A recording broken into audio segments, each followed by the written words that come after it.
Doctor Rao's dental ఛానల్కి స్వాగతం, సుస్వాగతం.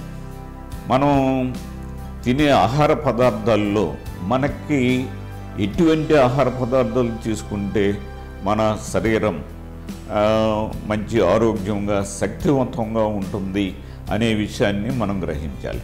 ముఖ్యంగా ఏంటంటే మన ఎముకలు పళ్ళు గట్టిపడాలంటే మనం తీసుకునే ఆహారంలో ముఖ్యంగా కాల్షియం, ఫాస్ఫరస్ అంటే విటమిన్లు, ఖనిజ లవణాలు, అదేవిధంగా కార్బోహైడ్రేట్లు, మాంసకృతులు ఇవన్నీ సమృద్ధిగా ఉన్నట్లయితే మనం ఏంటంటే ఆరోగ్యంగా ఉండటానికి వీలవుతుంది.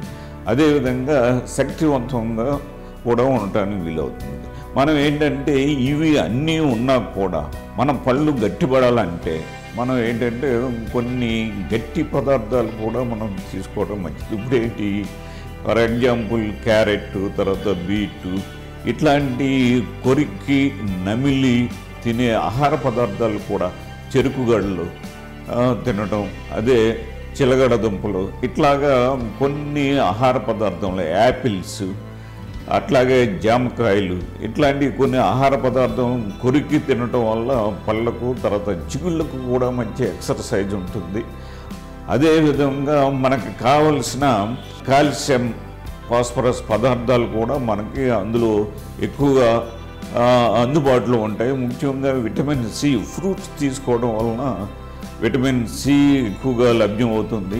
లభ్యం కావటమే కాకుండా మన పళ్ళు కూడా క్లీన్ అవుతాయి. ఎందుకంటే ఈ ఫ్రూట్స్లో సిట్రిక్ యాసిడ్ ఉంటుంది కాబట్టి ఈ సిట్రిక్ ఆమ్లం ద్వారా పళ్ళన్నీ కూడా తెల్లగా రావడానికి కూడా అవకాశం ఉంటుంది. కాబట్టి మనం తీసుకునే ఆహార పదార్థంలో ఇవన్నీ కూడా ఉండేటట్లు ముఖ్యంగా పాలు, గుడ్లు, తర్వాత చేపలు, మాంసము ఇట్లాంటివి కూడా తీసుకోవడం వల్ల మన ఎముకలు తర్వాత పళ్ళు కూడా మంచి గట్టిగా ఉంటాయి, పటిష్టంగా ఉంటాయి. తర్వాత చిగుళ్ళు కూడా మంచి ఫ్రూట్స్ తీసుకోవడం వల్ల చిగుళ్ళు మంచి ఆరోగ్యంగా ఉంటాయి. కాబట్టి ఈ విధమైన ఆహారం మనం తినే ఆహార పదార్థాల్లో చేర్చుకుని మనం తిన్నట్లయితే మన ముఖ్యంగా నోటి ఆరోగ్యం, పళ్ళు, చిగుళ్ళు కూడా మంచి ఆరోగ్యంగా ఉంటాయి.